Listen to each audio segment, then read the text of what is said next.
자, 오늘은 계시록에 대해서 나눌 건데요. 저희가 지금 계시록 20장까지를 했어요. 근데 저번 주에도 굉장히 빠른 속도로 막 하다 보니까 너무 막 빨리빨리 지나간 것 같이 그렇게 갔어요. 그래서 조금 부족한 것들이 있어서 제가 좀 설명을 조금 더 할게요.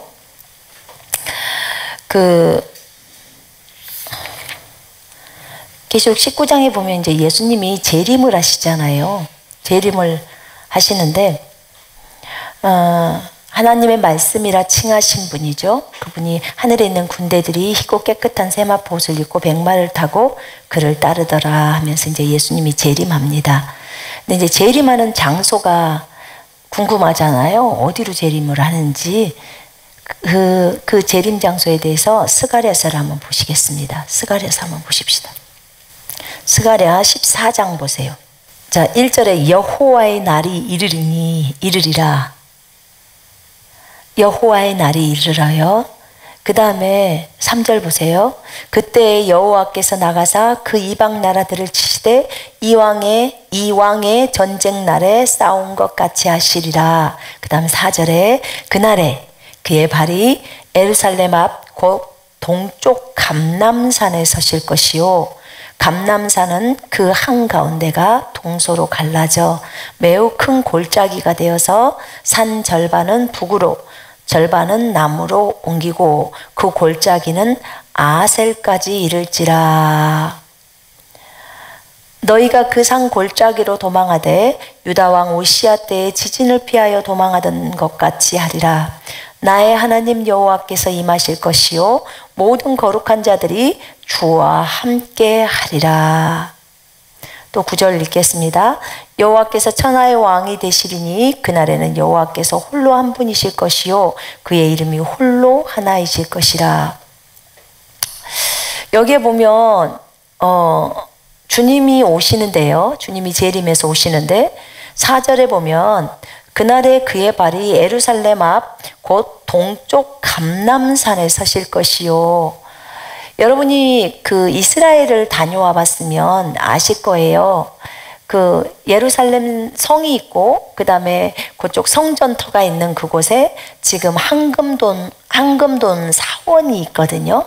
그 사원이 있는 그 자리가 이제 솔로몬의 성전터예요. 솔로몬 성전이 있는 그 터인데 제가 그 감람산에서 많이 울었거든요. 그 감람산이 이쪽에 있으면 여기가 이제 그 예루살렘이 있어요. 그 황금돈 사원이 보이는데 요 가운데는 골짜기가 있어요.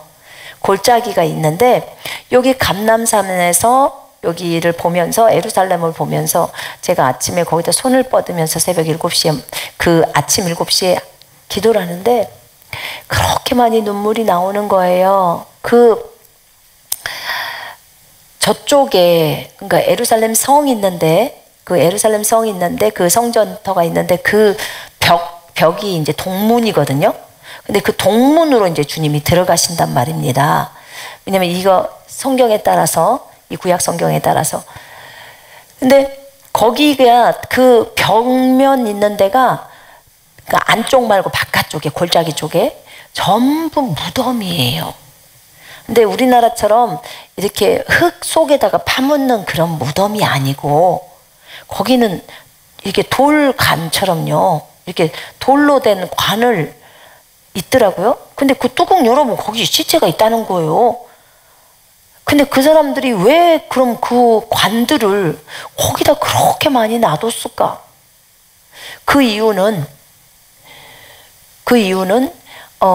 거기에는 이제 아랍 사람들 것도 많대요. 그러니까 감람산 쪽에 있는 시체들은 감람산에서 이제 예루살렘 성을 바라보면서 제가 기도했는데 기도하는 곳 바로 밑에가 엄청나게 큰 그 관들이 있어요.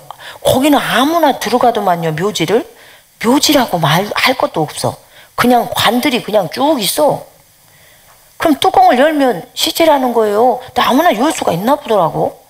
근데 저희가 또 거기 그 관이 있는 돌관이 있는 데를 또 가보지 않았겠습니까? 거기서 제가 기도를 했는데 거기다 그들이 유대인들이 자기들 시체를 그 돌관에다 놔둔 데는 이유가 있대요. 왜냐하면 주님은 반드시 재림해서 주님 오시기 때문에 자기네들이 부활하려고 그렇게 놔둔 거래요. 이거는 그걸 믿는 거예요, 말씀을. 이 스가랴서도 믿고 이사야도 믿고 말씀을 믿는 거예요. 믿으니까 그렇게 자기네들이 부활될 것을 믿고 우리 주님이 오시니까 그렇게. 그런데 아까 말했던 저쪽에 에루살렘 성벽에 그 성전도 있고 성벽 쪽에 있는 골짜기를 건너서 있는 거기에도 또 관들이 쫙 있어요. 근데 그 관들은 왜 거기다 놨냐? 그 관은 누구가 임자냐? 거기는 이제 팔레스타인들이 이제 자기 가족들 누가 죽은 거예요. 왜냐면 그 예루살렘 성이요, 지금 팔레스타인들이 다 장악하고 있어요. 유대인들이 장악한 게 아니에요. 다윗성도 마찬가지고. 그래서 개발을 못하고 그 중요하다고 우리가 말하는 그 성지순례하는 데가 다 팔레스타인들이 관장하고 다 돈 받고 자기네가 다 해요. 유대인들이 하는 게 아니고. 그들이 오랫동안 거기서 살았으니까 자기가 터를 잡는 거예요. 근데 다윗성도 개발하고 거기 다윗성을 열면 그 밑에서 여러 가지 많은 자료들이 나올 거래요. 근데 그것을 개발을 할 수가 없는 거예요. 그들이 안 놔주죠. 다 돈이니까. 그렇게 돼 있더라고. 왜냐면 유대인들이 다 전 세계로 흩어지고 나서 팔레스타인들이 다 잡고 거기서 살고 터전이 있다가 한 2000년 만에 이제 나라가 생겼는데 내놓으려 하겠습니까? 내 땅이야. 이렇게 하고 안 내놓는 거랑 똑같은 거죠. 여호수아한테 400년 만에 거기 땅 준다고 하고 갔는데 그 사람들이 땅 주겠습니까? 아모리 족속들이? 그러니까 전쟁을 하죠, 주님이. 근데 그런 것처럼 그 팔레스타인들의 그 무덤이죠, 쉽게 말하면. 그 돌관들이 이렇게 사람 눈에 보이게 싹싹 놔도 있어요. 그러면 그분이 설명해 줄 때, 저희 가이드 하신 분이 설명을 해줄 때 그 목사님이 저기 있는 관들은 팔레스타인들 관인데 저들이 왜 저기다 했는 줄 아십니까? 그러면 와, 그 사람들도 부활을 알았나 보네요. 그러면서 요약을 했더니 그게 아니고 예수님이 졸로 온다는 걸 아니까 자기네들 관을 다 넣고 못 들어가게 막아놓은 거예요. 진짜 바보 같죠? 그런다고 예수님이 못 들어갑니까? 여러분? 아니, 돌문을 막아놓는다고 그분이 못 들어가실 것이며 쇠문을 막아놓은들 그분이 못 들어가시겠냐 그 말이에요, 여러분. 근데 그분들은 부활하려고가 아니라 예수님이 동문으로 감람산에 오셔서 동문으로 성전을 향해서 들어간다는 것이 성경에 나와 있기 때문에 그걸 막아보겠다고 거기다가 시체를 다 갖다 놓은 겁니다. 그 얘기를 하는데 너무 우스운 거예요. 너무 우리 예수님을 모르는 거 아니야? 근데 이제 거기 제가 감람산에서 이쪽 예루살렘 성을 바라보면서 기도할 때 너무 마음이 많이 아프더라고. 그래도 그 밑에 이 무덤들을, 밖에 나와 있는 무덤들에 있는 사람들은 본인들이 부활할 것을 알고 그 부활을 사모하고 여호와가 다시 재림한다는 것을 이제 아는 거죠. 오신다는 걸. 자, 여기 한번 보세요. 그래서 반드시 주님의 재림은 감람산으로 오십니다. 근데 감람산이 여러분이 생각한 것처럼 큰 산이 아니더라고요. 제가 보니까 감람산이 그렇게 큰 산이 아니에요. 우리나라 무슨 저기 그 태백산이나 무슨 어디죠? 그 설악산이나 이런 큰 산이 아니에요. 가면 진짜 실망할걸요? 이스라엘이 쬐끔해요. 정말 작더라고요. 우리나라 한 경상남도나 뭐 한 요 정도 될까요? 그게 전체 이스라엘이에요. 근데 그러니 감람산이 엄청 크겠냐고요? 아니요, 크지 않아요. 우리 감람산 꼭대기에 있는 호텔에서 우리 잠잤거든요. 그 감람나무 있는 쪽에서. 근데 거기에서 이스라엘을 바라볼 때 그 찢어지는 마음은 제가 있더라고요. 그리고 거기에서 그 감람산에 주님이 오신다는 것 때문에 밤에 되게 설레었어요. 우리 주님이 여기 감람산으로 오는데 여기서 내가 잠을 자고 있네. 그러면 이제 우리 주님이 올 때 내가 살아있으면 볼 텐데. 아이고. 그러나 어쨌든 감사하고 주님이 재림하셨을 때 살아남아 계실 분들은 살아남아 계십시오. 저는 먼저 갑니다. 저는 저희 남편도 가고 물어봤었어요. 물어보라고 남편한테. 그랬더니 남편이 요즘 갑자기 어제부터 소리가 들려서 그런데 우리는 전 3년 반 때 둘 다 가던데요. 후 3년 반에 그 고생이 많이 쏟아질 때 안 가고 다행이에요. 그래서 감사했어요. 근데 어쨌든 그 감람산에서 주님을 바라보는 그 사람, 주님 재림할 때 그때 그 감람산에서 있을 사람들이 이 가운데도 있겠지요? 아멘들을 안 하시네. 아, 너무 험해서 안 살고 싶다 그 말이죠? 그래요. 근데 하나님이 머무라고 하신 분들은 반드시 머물러야 합니다. 네, 그분을 보게 될 거예요. 자, 이렇게 감람산으로 오셔서 그 다음에 동편으로 그 성의 동편으로 들어갑니다. 예수님이 오실 때는 성전이 지어져 있어서요. 성전이 이미 환란 성전이 지어집니다. 지어져서 그곳에서 제사를 드리다가 이제 이스라엘 사람들이 3년 반 동안 다른 광야에서 이렇게 돌봄을 받잖아요. 그래서 이제 그쪽으로 동문으로 이제 들어가십니다. 거기 보면 뭐가 있냐면 거기 5절 한번 보세요. 주님이 딱 오실 때 감람산이 반으로 딱 쪼개져 버립니다. 주님이 오실 때 감람산에 쓰면서 감람산이 동서로 갈라져 버려요. 두 쪽으로. 그러면서 골짜기가 큰 골짜기가 되어서 산 절반은 북쪽으로, 산 절반은 남쪽으로 옮겨집니다. 그러니까 이동을 해버리는 거죠. 지진이 일어나는 것처럼 일어나 버리는 거죠. 그러면서 이제 쪼개지는 거죠. 그래서 여기 우시아 때 지진이 나는 것처럼 그렇게 한다고. 그 다음에 나의 하나님 여호와께서 임하실 것이요 모든 거룩한 자들이 주와 함께 하리라. 하나님 여호와가 임한다는 거예요. 요거에 대한 이제 질문들이 들어와서 제가 얘기를 좀 합니다. 잘 들어보세요. 우와, 이건 지금 여호와가 감람산에 임한다는 거예요. 근데 솔직히 재림은 예수님이 하시잖아요. 그죠? 재림은 예수님이 합니다. 근데 왜 여호와가 재림을 한다고 적어져 있죠? 여러분, 세 분은 삼위일체 설명할 때 세 분은 세 분이 다 아버지시고 세 분이 다 아들 예수님이시고 세 분이 다 성령 하나님이라고 제가 요한일서 5장 6절부터 8절을 가지고 설명했습니다.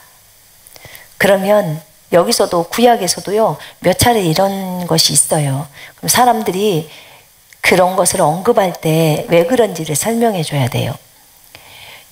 저희 아들이 하늘나라 가서 봤을 때 그 아버지의 보좌 앞에 갔다가 아버지 손에서 못자국을 봤다고 했잖아요. 못자국을 본 거예요. 그래서 이 아이는 너무 충격이었던 거예요. 어떻게 아버지한테 못자국이 있지? 예수님한테 있는 건 너무나 당연하고. 근데 아버지한테 못자국을 보니까 이게 어떻게 된 것인지를 너무 궁금한 거예요. 근데 결국은 아버지가 봐봐, 예수님이 아버지라는 것은 우리가 잘 알죠? 예수 그리스도는 영존하신 아버지시오 평강의 왕이시오. 여러분 이사야 9장 6절 보면 거기 그냥 예수님이 영존하신 아버지시오 전능자시오 이렇게 나와요. 그러니까 예수님이 아빠라는 것은 아버지라는 것은 뭐 너무나 명백하게 나와버리고 아버지의 영과 예수의 영이 전부 다 성령인 거. 그러니까 두 분 다 성령으로 가능하죠. 다 가능해요. 그리고 성령 하나님도 아버지의 영이시기 때문에 아버지를 나타내고요. 예수도 아버지, 영존하신 아버지이기 때문에 아버지를 나타내고. 그러면 이제 아버지가 예수시라는 것만 증명하면 되는 거예요. 근데 성령이 예수의 영이니까 그럼 뭐 얼마든지 안에서 사랑하는 딸아라고 말하면서 다 성령님이 말을 하시는데 예수의 영이시니까 예수님이라고 하죠. 그대로예요. 똑같아요. 세 분 다 한 하나님이시고 진리시고 하기 때문에 바뀌어지질 않아요. 근데 아버지가 예수라는 그 구절이 이거예요, 지금. 물론 요한일서 5장 6절로 8절에 물과 피로 오신 분이니까 물은 말씀의 물이라고 에베소 5장에 적어져 버렸으니까 말씀이 물이구나. 물과 피로 오셨구나. 그 피가 하나님의 피로 사신 하나님의 교회라고 사도행전 20장 28절인가 나와요. 교회가 예수님의 피로 사신 예수님의 교회여야 되는데 하나님의 피로 사신 하나님의 교회라고 말해버려요. 거기에서 하나님이라고 했을 때는 아버지를 얘기하는 거거든요. 아버지의 피로 사신 아버지의 교회라고 합니다. 그 구절을 제가 제시를 했었습니다. 삼위일체에 대해서 제가 설명할 때, 삼위일체의 비밀에 대해서 설명할 때 그거 한번 다시 들어보세요. 그리고 또 하나가 여기 스가랴서에 나와 있고, 스가랴서에 지금 나의 하나님 여호와께서 임하실 것이요 모든 거룩한 자들이 주와 함께 하리라. 거룩한 사람들이 주님과 함께 내려온다는 거예요. 이거 어디서 본 구절이죠? 여러분, 유다서 1장에 제가 읽을게요. 아담의 7대손 에녹도 이들에 대하여 애언하여 말하기를 보라 주께서 수만 성도들과 함께 오시나니 주께서 수만 성도들과 함께 오시나니 이렇게 나와 있어요. 이는 모든 사람들을 심판하시고 주님이 내려오셔요. 그래서 주께서 수만 성도들과 함께 오셨어. 거기 여러분 성경엔 여호와라고 나와 있나요? 주라고 나와 있나요? 주께서 그걸 뭐라고 여호와라고 나와 있나요? 제가 킹제임스 성경 읽고 있어요. 지금 수많은 성도들과 함께 오시나니 이는 모든 사람을 심판하시고 그들 가운데 있는 경건치 않는 모든 자가 경건치 않게 행한 모든 경건치 아니한 행위와 경건치 아니한 죄인들이 주를 거슬려 말한 모든 거친 말에 대하여 정죄하시려는 것이라. 주님이 수만 성도들과예요. 이 예수님이 수만 성도들과 함께 오는데 지금 스가랴서에서는 여호와가 모든 거룩한 자들과 함께 온다는 거예요. 그럼 예수님이 온다는 거요? 여호와가 온다는 거요? 막 헷갈립니다. 이게 지금 여호와께서 예수라는 구절이에요. 반드시 예수님이 재림하십니다. 계시록에 보면 예수님이 재림하시죠? 그는 만왕의 왕이고 만주의 주고 그분이 하늘에 있는 군대들과 함께 내려오시죠? 우리 다 봤죠? 19장에서. 그래서 이 부분이 이 구절을 잘 보시고 구약에서는 여호와예요. 자 봐보세요. 하나님이 구약의 하나님이 신약의 하나님에서 무엇이 달라졌습니까? 동일하신 하나님이에요. 영존하신 아버지라니까요. 예수가. 하나님의 사랑이 아까 우리 그 찬송했어요. 예수 하나님의 완전한 지혜 맞죠? 하나님의 완전한 사랑. 하나님의 사랑을 완전하게 표현하는 게 예수예요. 하나님의 완전한 지혜를 드러내는 게 예수예요. 예수님은 이러신 분이에요. 그래서 여호와가 재림한다고 하는 그것이 예수님이 재림하는 거예요. 그럼 동일하다는 거예요. 성경은 이런 게 되게 많아요. 자, 시편 96편 한번 봐봐요. 시편. 여러분들이 그 삼위일체를 설명하실 때 잘 설명할 수 있어야 돼요. 시편 96편 13절 보십시다.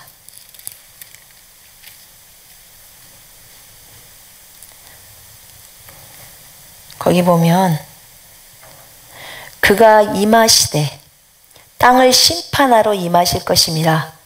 그가 의로 세계를 심판하시며 그의 진리로 진실하심으로 백성을 심판하리로다. 그가 임하시되 여호와가 오셔서 이렇게 나와 있어요. 여호와가 오셔서 직역에도 여호와가 오셔서 땅을 심판하신다. 자, 여호와가 오셔서 땅을 심판해요. 땅을 실제로 심판하시는 분은 누구예요? 예수님이 심판하시는 거예요. 오셔서 민족들 심판 다 하시죠? 네. 근데 여호와가 오셔서 심판하신다고 해요. 여호와 하나님과 예수 그리스도가 막 같이 혼용으로 쓰이고 있어요. 왜요? 그분이 영존하신 아버지니까. 손에 왜 못자국이 있겠어요? 예수님이 가져야 할 못자국을 아빠가 갖고 있잖아요. 동일하니까. 자, 이렇게 예수님이 재림합니다. 스가랴서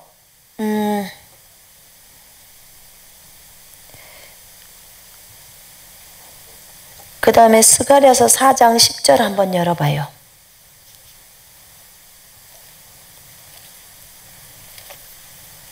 또 하나의 말씀 구절을 드릴게요. 여호와가 예수신 구절, 예수가 여호와신 구절. 스가랴서 4장.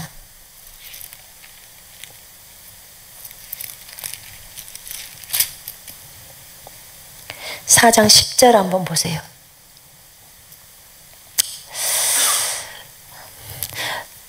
자, 먼저 그 4장 앞부분에 보면 순금 등잔대가 나와요.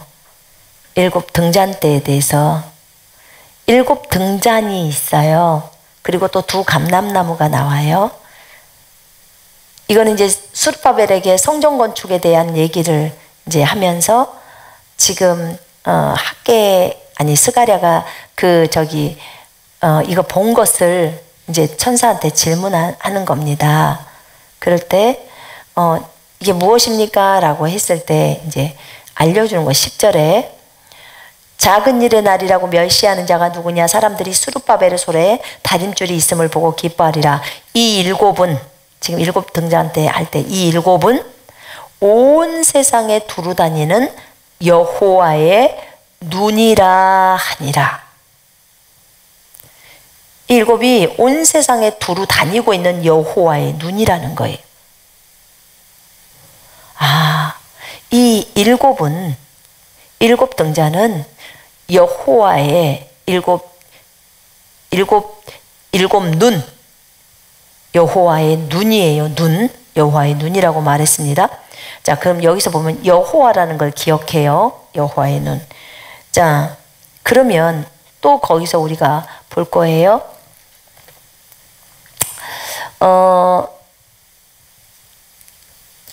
스가랴서 1장 10절 한번 펼쳐봐요.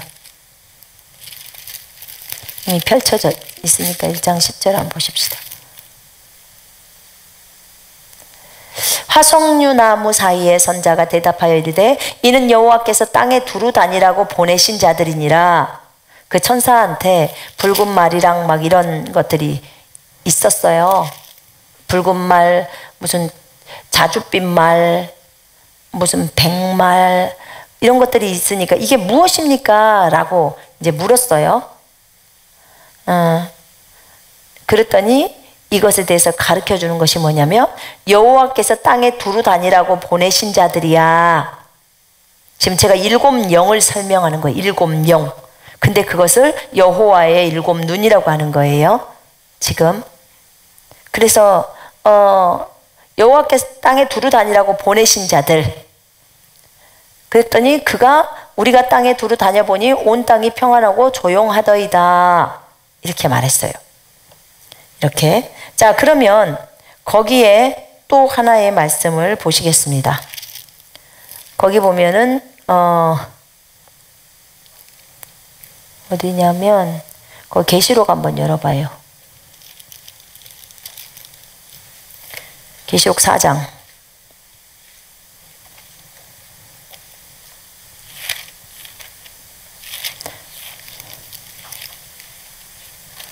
이거 예전에 볼 때는 왜 이렇게 그게 안 보였는지 지금은 이 부분이 좀 열려 있어서 보이는 거예요. 자, 5절. 보좌로부터 번개와 음성과 우레소리가 나고 보좌 앞에 켠 등불 7 있으니 이는 하나님의 7 영이라. 아까 7 등잔대가 있는데 그 등불이 7 영이에요. 영. 7 영인데 이 7 영은 아까 스가랴에서 말한 것처럼 두루 돌아다니면서 여호와께서 땅에서 두루 다니라고 보내신 자들이에요.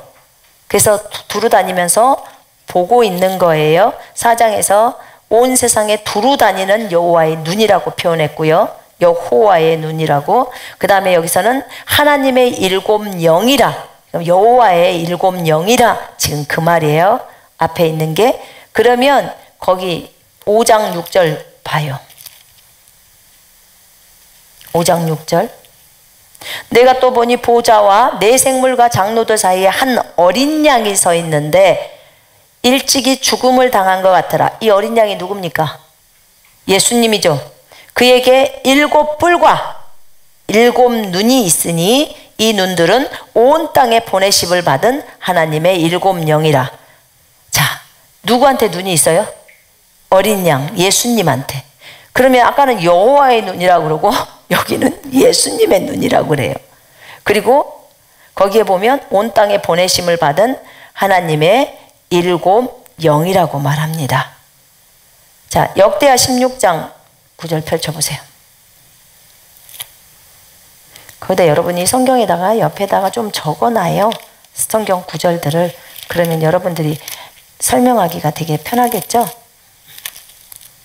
자, 9절. 여호와의 눈은 온 땅을 두루 감찰하사 전심으로 자기에게 향하는 자들을 위하여 능력을 베푸시나니. 자, 여호와의 눈은 온 땅을 두루 감찰한다는 거예요. 자, 이렇게 보면 지금 여기서 우리가 본 바로는 우리가 정확하게 예수님이 재림한다는 것을 알겠고, 재림 장소는 감람산이고, 그런데 구약에서는 그걸 여호와가 재림한다고 말을 해놨고, 신약에 와서는 예수님이 재림하는 것이고, 그 다음에 그뿐만 아니라 또 우리가 거기 7 영에 대해서 볼 때 여호와의 눈이라고 표현했지만 그것이 결국은 어린 양의 눈, 예수님의 눈이라는 거, 그것을 말해줬던 거예요. 이사야 11장 2절 펼쳐봐요. 11장 2절.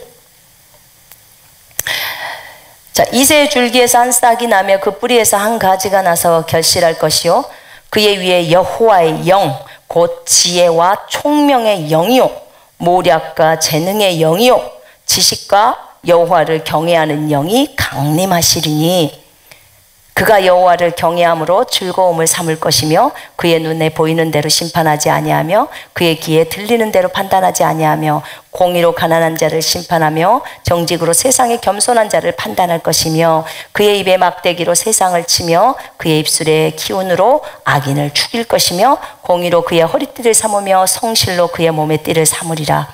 지금 예수님에 대해서 설명하는 거예요. 예수님이요, 예수님 위에, 그의 위에 여호와의 영이 임한대요.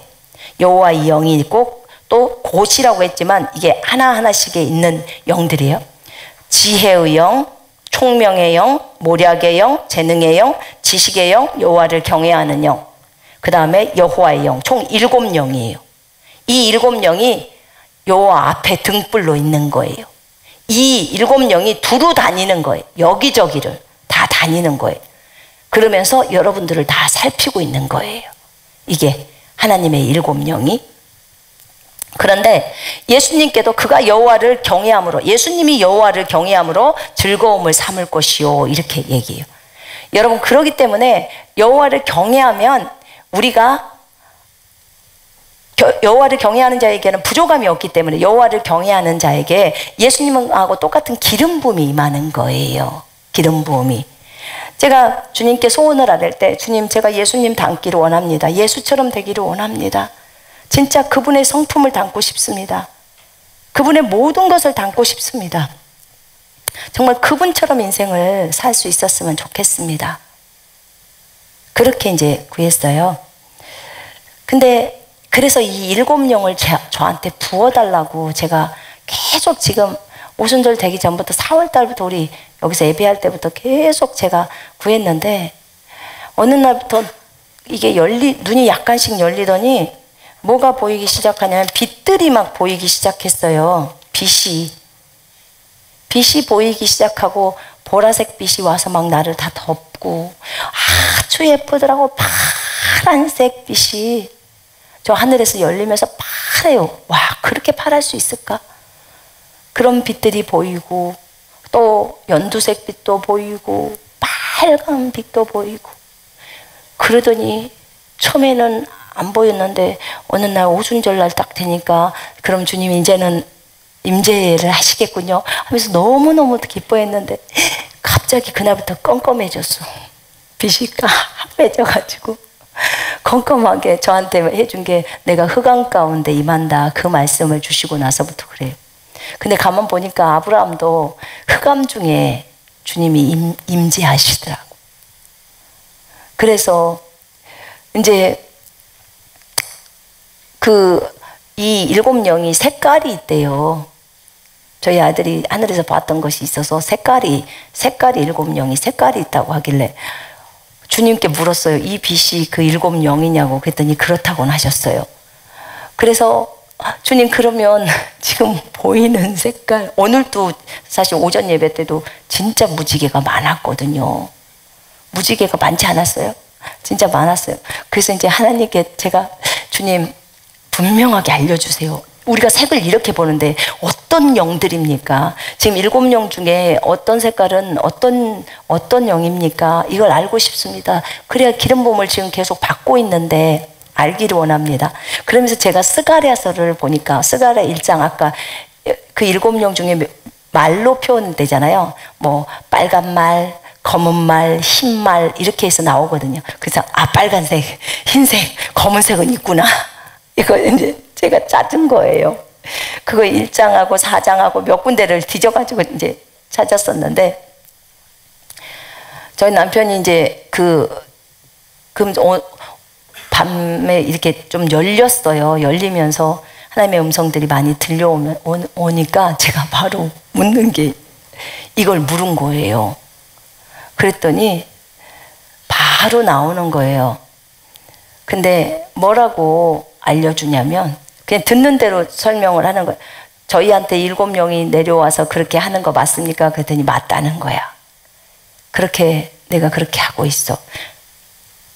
제가 한 이틀, 3일 정도 됐을 때 제가 여호와 하나님의 얼굴을 봤어요. 그냥 환상 가운데 이렇게 보였어요.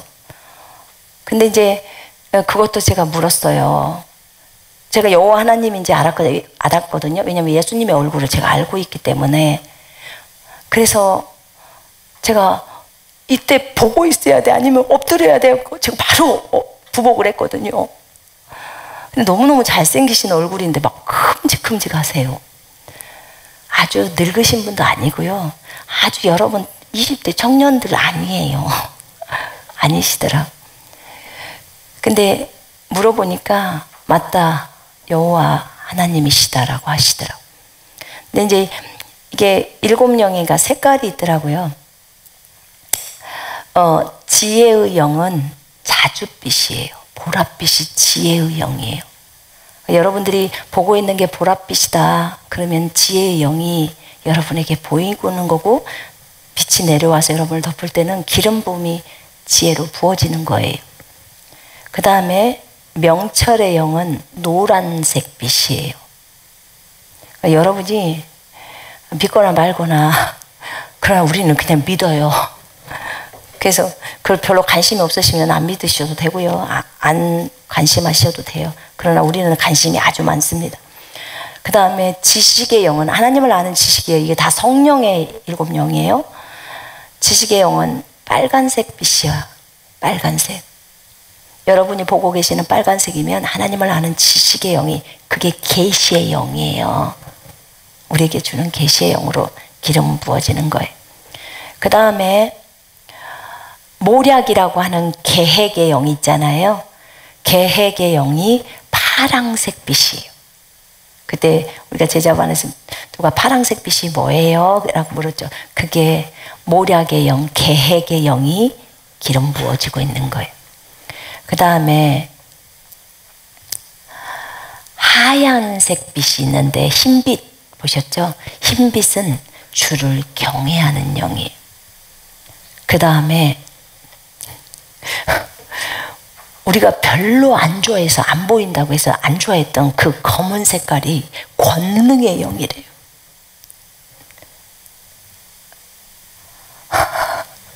주님 검정은 것도 괜찮아요. 마음대로 주세요. 그리고 첫 번째 우리가 읽었죠. 그의 위에 여호와의 영, 이 주의 영이 황금색 빛이, 황금색. 우리가 5단계 사람, 황금빛 사람, 그리스도의 장성한 분량, 이거 되게 하고 싶잖아요. 투명한 빛, 카봇의 영광. 그 사람이 황금빛의 사람인데 이 황금빛이 여호와의 영이래요. 이게 예수님한테는 다 있었대요. 그리고 또 물어봤어요. 그럼 주님, 연두 색깔은 뭐예요? 연두 빛이 많이 보니까 그것은 사랑의 영이다. 사랑의 영이래. 아가페 사랑의 영. 그 다음 우리 가운데에 딱 보이면서 거기서 막 연두빛이 내려오잖아요. 자줏빛하고 그게 제일 많이 내려왔거든요.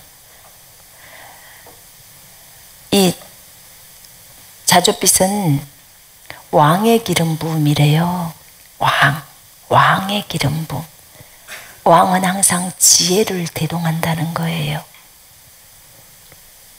지혜도 자줏빛이죠, 그죠? 왕의 기름 부음을 받는 것도 자줏빛이에요.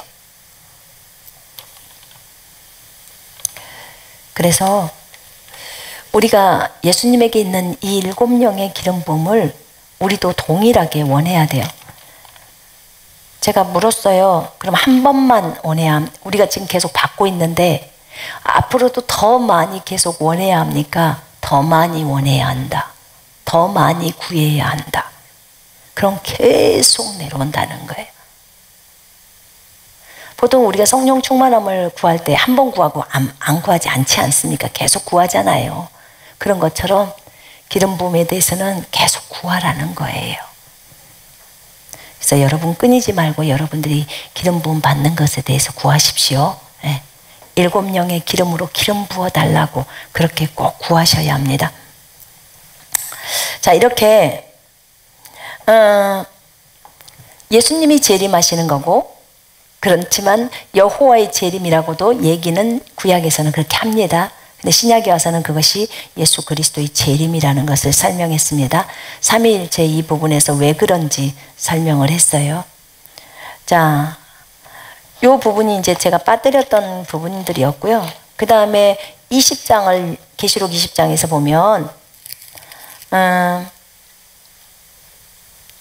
이제 천년왕국이 나오잖아요. 천년왕국이 나오는데 천년왕국 때 그 신부들 있잖아요.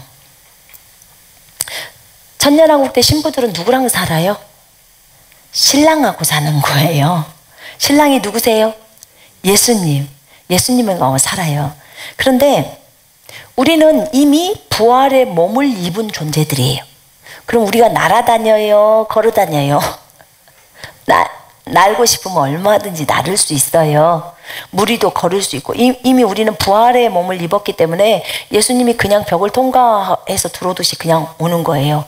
이미 부활의 몸을 입었어요. 그리고 너무나 아름답게 바꿔져 있는 상태예요. 50살에 내가 주님께로 갔어도 나는 30살의 나로 바꿔져 있는 거예요.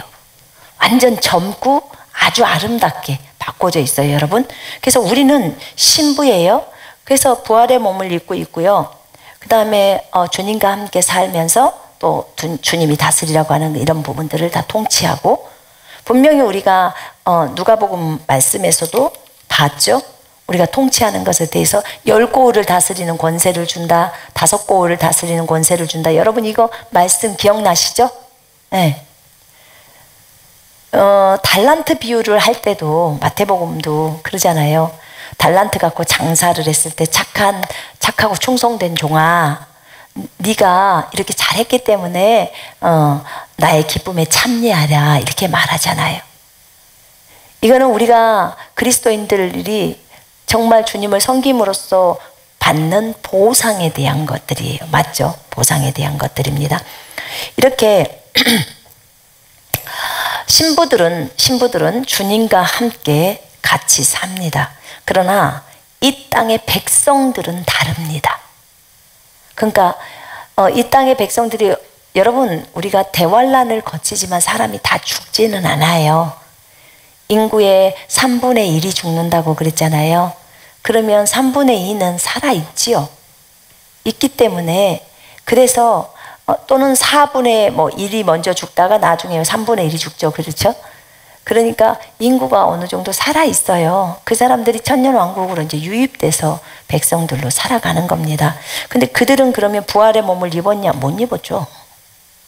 못 입고, 아직 구원 안 받은 사람도 사실은 천년왕국으로 들어가요. 어떻게든지 살아만 남아있으면 유입이 가능하죠. 자, 일반 사람처럼 삽니다. 그들은 장가가고 시집가고 다 합니다. 제가 저번에 그 이사야서 읽어드렸죠? 이사야서 어린아이가 사자굴에다 손을 놓고 또 사자를 끌고 다니고 이런 거. 이게 천년왕국 때의 삶이에요.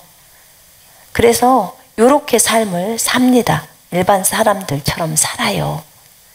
그래서 어떤 자매님이 나한테 물어봤어. 그 자식들, 그러니까 나는 신부고 내 자식들은 그렇게 못하고 유입돼서 저 백성들로 사는데 그러면 어떻게 되냐고. 그러면 참 여러분들 어떨 것 같아요? 내가 이 땅에 있었을 때 내 자녀였는데 알겠죠? 네, 알 거예요. 그렇지만 완전히 달라요. 하나는 부활한 영이 되어버린 상태인 거거든요. 그래서 완전히 다르다는 것을 아셔야 합니다. 그래서 천년 동안 이렇게 이 땅에서 삶을 살아갑니다. 자, 천년왕국을 하면서 이제 예수님이 이 땅에 내려오셔서 이제 심판을 한다고 했습니다. 거기 20장 4절에 제가 잠깐 설명했습니다.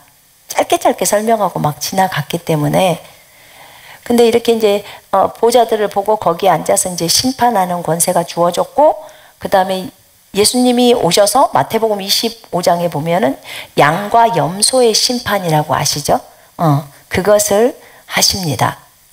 양과 염소의 심판, 마태복음 25장 한번 보세요.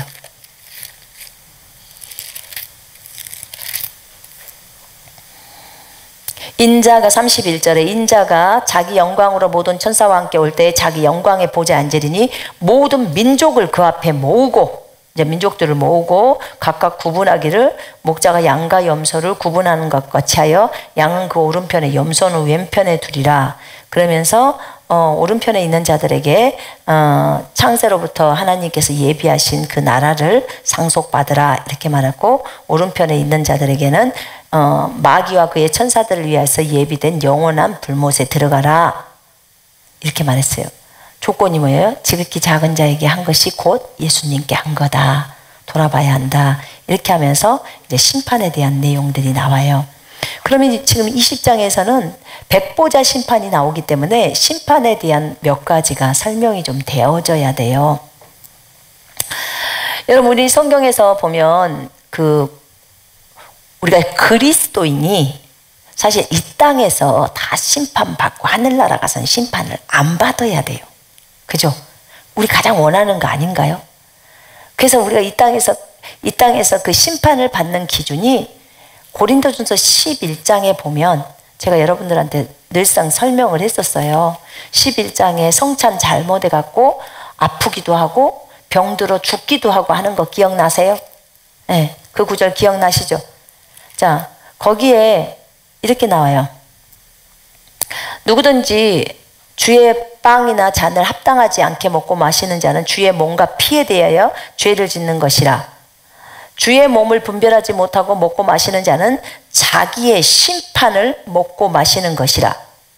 그러므로 너희 중에 약한 자와 병든 자가 많고 잠자는 자도 적지 않다. 많다 그 말이에요. 죽은 사람이 많다.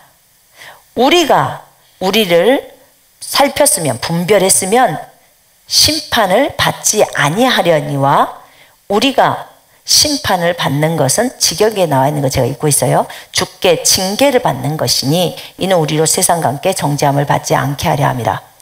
그러니까 지옥에 가지 않게 하려고 이 땅에서 이렇게 징계가 떨어지는 거예요. 이걸 심판이라고 말해요. 차라리 이 땅에서 아픈 것이 낫고 차라리 죽는 것이 지옥 안 가는 것보다 나아요. 그죠? 지옥 가는 것보다 낫죠. 지옥을 안 가야 되잖아요. 그죠? 여러분 차라리 이 땅에서 아파도 그 다음에 또는 일찍 죽더라도 우리가 하늘로 올라가기를 원해야 돼요. 맞죠? 네. 지옥에 가는 건 절대로 가서는 안 되는 거예요. 그게 이제 정죄를 받는 것이 지옥 간다 그 말이에요. 그래서 이 땅에서 이런 심판이 이루어져 버리는 거예요. 그 고린도전서 5장 5절에 자기의 계모하고 성관계를 가졌던 그 형제에 대해서는 몸은 오늘 죽고 영은 주 예수의 날에 구원받는다. 이렇게. 그러면 몸이 오늘 죽는다. 그 말은 뭐예요?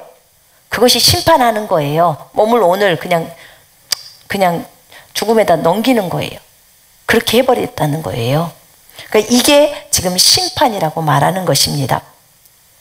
이렇게 이 땅에 있을 때 이렇게 우리가 잘못했을 때 히브리서 12장에 따라서 징계를 받는 것을 심판입니다. 여기서 끝내버리는 게 가장 좋아요. 그리고 자기가 빨리 회개하고 돌이켜서 의에 참여하는 것이 너무나 중요한 것입니다.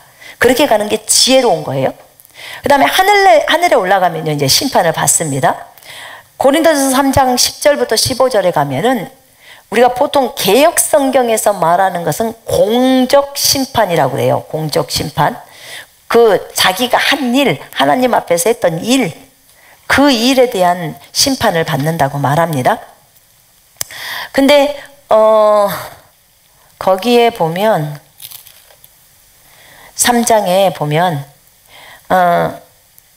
이제 누구든지 이 기초 위에 금이나 음이나 보석이나 나무나 집이나 그릇토기로 지으면 각 사람의 일한 것이 나타나게 되리니 그날이 그것을 밝힐 것이라. 이는 그것이 불로써 드러나고 또 그 불은 각 사람의 일한 것이 어떤 종류인지를 시험할 것이기 때문이라. 만일 어떤 사람의 일한 것이 세운 그대로 있으면 14절이에요. 그는 상을 받을 것이요 만일 어떤 사람의 일한 것이 불타버리면 그는 손해를 당하리라. 그러나 그 자신은 구원을 받게 되지만 불에 의해서인 것처럼 그렇게 되리라. 자, 이거는 내가 구원받아서 저 하늘나라 가는 그거하고 아무 상관이 없어. 그거에 대한 심판이 아니야. 이미 그리스도인들이 이 땅에 기초가 예수 그리스도인데 그 위에다 내가 하는 일이야. 내가 오늘 전도를 했다. 그러면 그것이 금에 해당된다면 금으로 딱 쌓이는 거예요. 그 위에 집이 지어지는 거예요. 근데 내가 오늘 전도를 한다고 했는데 완전히 육신을 따라서 했어. 그리고 하다가 싸맸어. 그럼 뭐예요? 지푸라기가 또 그 위에 또 얹어지는 거예요. 근데 요렇게 이제 쌓여졌어. 내가 이 땅에서 일을 했다고 봐요. 그럼 이렇게 이제 일을 했어. 나는 상급이 엄청 많을 거야. 그렇게 했는데 하늘나라에 가서 이제 이 공적 심판하는 날이 와요. 그러면 그것을 불 속에다 딱 내가 했던 일을 넣는 거예요. 딱 넣으니까 금이 쬐끔밖에 없네. 그리고 다 보니까 지푸라기야. 금은 보석이 나와야 되는데 그거는 안 타잖아요. 근데 지푸라기 같은 것들이 나와버리면, 나무나 지푸라기가 나와버리면 나는 손해를 당한 거예요. 그 말이 손해를 당했다는 말이 뭐예요? 내가 헛짓했네 이거예요.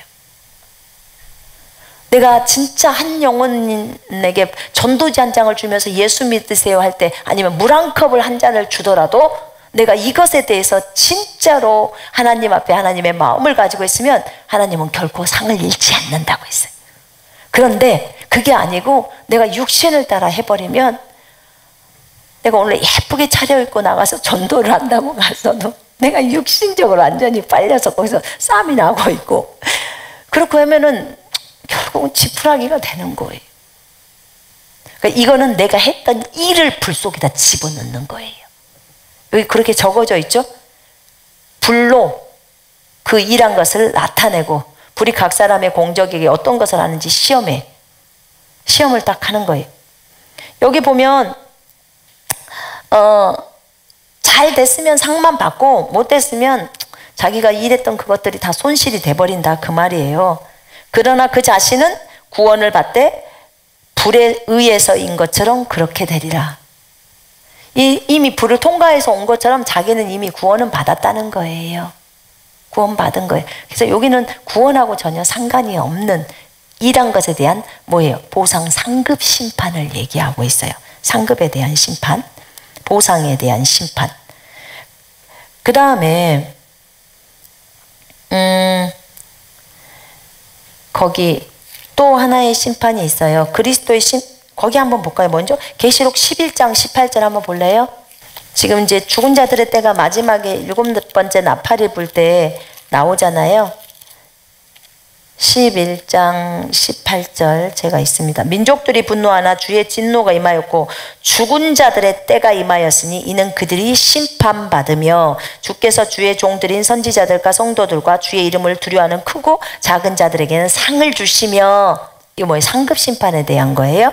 그 다음에 땅을 훼손한 자들을 멸망시키려 하심이다. 또 땅을 훼손시킨 사람은 이게 아주 혼내는 거죠. 그런 심판이 이제 7번째 나팔을 불 때 일어난다, 그 말이에요. 7번째 나팔이 불면서 이제 7대접 심판으로 넘어가잖아요. 그 얘기를 하고 있습니다. 자, 이렇게 공적 심판은 보상에 대한 심판이었고요. 그 다음에 그리스도의 심판석이라고 있어요. 심판이 그리스도의 심판석. 로마서 14장 10절부터 12절에 개역 성경에서는 하나님의 심판대라고 나오고 킹제임스 성경에서는 그리스도의 심판석이라고 나와요. 근데 이 데오스라는 이 하나님이라고 한 이 데오스가 어떤 부분에는 그리스도를 가리킬 때도 있어요. 이게 요한복음 1장 1절이나 18절, 2장 13절, 20장 28절에 이게 예수 그리스도를 가리키고 있어요. 자, 그래서 그리스도의 심판석 또는 하나님의 심판석 이렇게 얘기합니다. 거기 그 로마서 14장 한번 펼쳐 보십시다. 거기 한번 조금만 읽고 갑시다.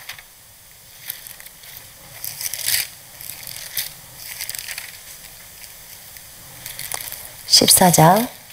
여러분, 우리가 심판 받아야 될 거예요. 이게 우리가 심판대 앞에 쓰는 거예요. 그리스도의 심판석은 우리 거듭난 그리스도인들이 쓰는 자리예요. 그렇기 때문에 여러분들이 잘 알아야 돼요. 나는 이런 게 있는지 몰랐어요. 그러면 오늘 날짜로 스크린 딱 띄울 겁니다. 손선미가 가르쳐줬던 거 너희 봐라. 설명했는데 어디서 오리발을 내미냐 이럴 거라고요.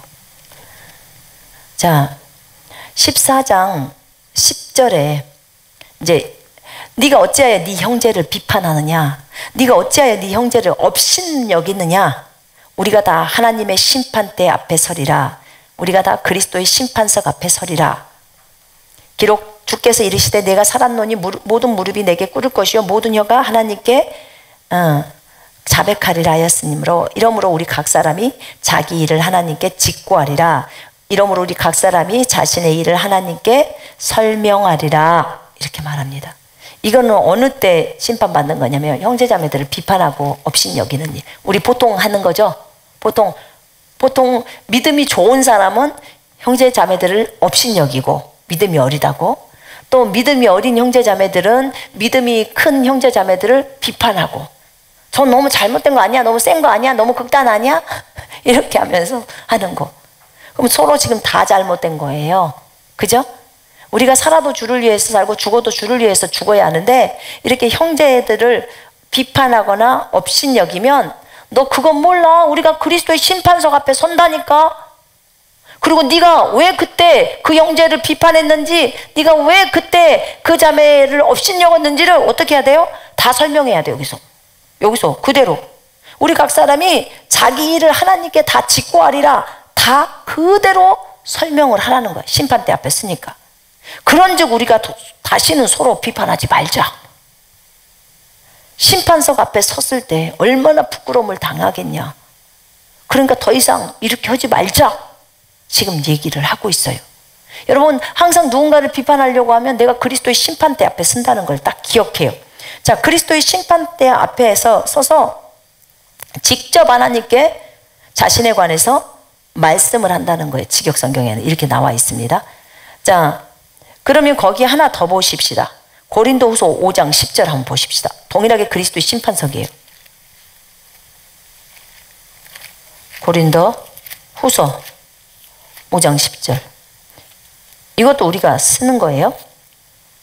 이는 우리가 다 반드시 그리스도의 심판대 앞에 나타나게 되어 각각 선악간에 그 몸으로 행한 것을 따라 받으려 함이라.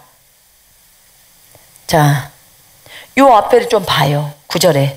그러니까 나는 몸으로는 떠나 있고 영으로는 함께 있는 이런 부분들에 대해서 바울이 설명하면서 난 차라리 몸을 여기서 떠나서 나 얼른 주님과 함께 있고 싶다. 그런즉 있는 그것이라, 내가 바라는 게 그거야. 그런즉 우리는 몸으로 있든지 떠나 있든지 주를 기쁘시게 하는 자가 되기를 힘쓰노라. 이는 왜 내가 이렇게 주님을 기쁘시게 하려고 하는 줄 아느냐? 우리가 반드시 그리스도의 심판대 앞에 나타나게 되어서 각각 선악간에 선과 악으로 한 것, 그것이 내 몸으로 행동했던 것, 내 몸으로 선을 행동했든지 내 몸으로 악을 행했든지 그 행한 것을 따라 받으려 함이라. 우리는 주의 두려우심을 알므로 사람들을 권면하노라. 지금 이렇게 얘기하고 있어요. 우리가 그렇기 때문에 우리 자신이 내 몸으로 내가 선을 행했던 것은 상급이 되죠. 이게 상급 심판이에요. 근데 내 몸으로 악한 것들을 행했을 때는 거기에 대해서는 이제 깎아지겠죠. 상급이 너무 확 뚝 떨어져 버리겠죠. 그러니까 아까 아침에 그 일을 공적 심판할 때처럼 어떻게 돼요? 불에 살라져서 손해를 당해버리는 거예요. 없는 거예요, 거의. 그렇다고 우리를 지옥에 넣지는 않아요. 이미 우리는 거듭났으니까. 그래서 이 부분도 상급 심판에 관계되는 거예요. 그런데 우리가 누군가를 비판했을 때는 어떻게 할 거냐, 그 말이에요. 계속해서 상급은 깎아지는 거고, 여기서 다 그것이 계속적으로 안 하면 주님은 보통 이 땅에 있기 때문에 여기서 바로 징계를 때립니다. 하늘나라에 가서 어려움이 없게 만들려고. 여러분, 성찬 잘못돼 갖고는 큰일 나요. 그래서 항상 하나님의 뜻을 따라 걸어야 합니다. 성찬할 때도 마찬가지. 주의 몸과 피에 대해서 죄를 짓기 때문에. 그 다음에 우리가 아까쯤에도 제가 읽었었어요. 유다서 1장에 주님이 수많은 성도하고 함께 와서 심판한다는 거예요. 사람에게 한번 죽는 것은 정해진 것이요 그 뒤에는 심판이 있나니. 여러분 아시죠? 네, 히브리서 9장 27절에 그렇게 적어져 있어요. 우리는 이 땅에서 살다가 어느 날 죽잖아요. 그럼 우리에게 심판이 있어요. 근데 바로 심판이 주어지지는 않아요. 예수 안 믿는 사람은 지옥에 가 있고 예수 믿는 사람은 저 하늘나라 가 있어요. 그러다가 이제 나중에 심판을 합니다. 그리스도의 심판석이 딱 열려요. 그리고 심판합니다. 여러분 백보자 심판 때 한번 봐보세요. 한번 20장 한번 펼쳐보세요. 제가 20장을 너무 빨리 막 설명하고 가느라고 그랬는데,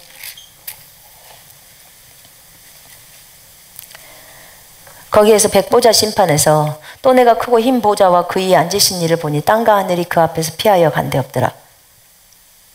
사람들은 이것이 여기서 보좌에서 심판하시는 분이 예수님이라고도 하고 어떤 분은 여호와라고도 해요. 뭔 상관이에요. 두 분이 영존하신 아버지시고 평강의 왕이신데.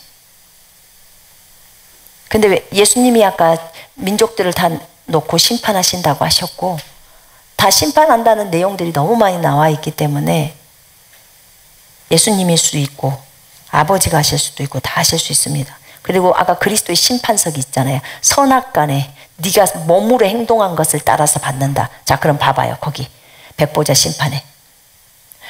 또 내가 보니 죽은 자들이 큰 자나 작은 자나 그 보좌 앞에 서 있는데 책들이 펴 있고 또 다른 책이 펴졌으니 그 생명책이라. 생명책이 있고 그 다음에 인생 명부가 있는 명부록이 있는 거죠. 거기 안에. 그래서 죽은 자들이 자기 행위를 따라 책들에 기록된 대로 심판을 받아요. 자신이 한 행동에 따라서 심판을 받습니다. 착한 일을 했으면 착한 거에 대한 것을 받을 것이고 악한 것을 했으면 악한 것에 대한 것을 받을 것입니다. 명부를 갖다 놓고 딱 하는 거예요. 생명책에서는 이 사람은 예수 믿었으니까 생명이 있어. 이 사람은 생명이 없어. 그럼 생명이 없으면 그냥 바로 불못으로 떨어지는 거니까. 이게 최종적으로 불못 이걸 결정하려고 하는 거거든요. 이 백보자 심판은. 그래서 이렇게 심판을 합니다. 백보자 심판에서. 이렇게 심판은 여러 종류가 있어요. 불로 하는 심판도 있었고 보상에 대한 심판도 있었고 또 그리스도인들이 섬김에 대해서 아까 말했죠. 열고를 다스리라고 하는 것. 그만큼 그리스도를 위해서 섬겼으니까 그런 또 우리가 섬김에 대한 그런 것도 받는 거죠. 그 다음에 또 이스라엘 자체에서 자기네들이 이스라엘에 대한 그 심판이 있어요. 계시록 1장 7절하고 계시록 11장 13절에 또 로마서 11장 6절에 스가랴서 14장에 다. 그래서 예루살렘 성에 대한 심판도 적어져 있고요. 그 다음에 이방인들에 대한 심판은 민족 심판, 아까 양과 염소로 갈라가지고 누가 심판하시죠? 예수님이 심판하시는 거예요. 그리스도의 심판석은 예수님이 심판하는 심판석을 그리스도의 심판석이라고 그래요. 여러분, 여기는 지금 우리는 땅에서도 심판하는 게 있지만 지금 하늘에서도 심판하는 게 있어요. 그러면 진짜 하늘이 온데간데 없는 상태 속에서 심판을 하고 최종적으로 떨어져 버립니다. 이걸 보면서 우리가 항상 깨어 있어야 된다는 생각을 해요. 깨어 있어야. 어떤 사람은 또 이렇게도 묻더라고. 제대로 이 땅에서 삶을 못 살고 겨우 구원받고 갔는데 그 사람들이 백보자 심판에서 저 지옥으로 떨어지지 않습니까? 그러진 않아요. 왜냐하면 생명책에, 왜냐하면 지옥도 그 불못에 던져버리거든요. 음부도 다 던져요. 사망도 다 집어넣어버려요. 근데 더 이상 그런 것들이 없게 만들려고 하나님이 그렇게 하시는 거예요. 왜냐하면 21장부터는 영원 세계가 나와요. 새하늘과 새 땅이 나오는 거예요. 옛날에 살던 이 지구는 이제 없는 거예요. 그런 게 없어요. 그래서 새하늘과 새 땅이 나오는데 그 전에 그렇게 제대로 이 땅에서 못 살았던 사람이 구원받아갖고 하늘나라에 들어갔는데 그 사람이 나중에 최종적으로 지옥불에 떨어지냐? 아니요. 생명책에 이름이 있잖아요. 그러니까 지옥불이라고 말하는 게 불못을 말하는 거예요. 그렇지는 않아요. 여러분, 이 땅에서 우리가 하늘에서 온 존재들이 예수를 알고 예수를 믿었어요. 그리고 저 본국으로 가요. 사실 그것만 해도 큰 거예요. 기억을 잃고 있다가 기억을 찾아서 그렇게 가잖아요. 하나님은 그것으로도 하늘에 올 수 있도록 해주셨어요. 그래서 여기에 책이 2권 있는 거예요. 생명책하고 행위록이 있는 거예요. 네가 네 몸으로 행한 거, 아까 그리스도 심판석에서도 네 몸으로 행동한 거, 그걸로 예수님이 판단을 내리시잖아요. 자, 우리가 이걸 알았다면 우리 자신이 진짜로 천사들조차도 심판하는 자리에 있는 존재라고 고린도전서 6장 2절 3절에 얘기해요. 그럼 이 땅에서 우리가 징계라는 심판을 받아야 될 이유가 무엇입니까? 우리가 의를 따라 살아가면 그렇게 징계를 안 받겠지요? 아멘. 자, 오늘은 이 부분에 있어서 질문들이 있었기 때문에 이 부분을 한 번 더 훑고 가야겠다고 생각해서 제가 했습니다. 다음번에는 이제 요한계시록 21장의 영혼 세계에 대해서 이제 좀 나눠볼 겁니다. 자, 기도합니다.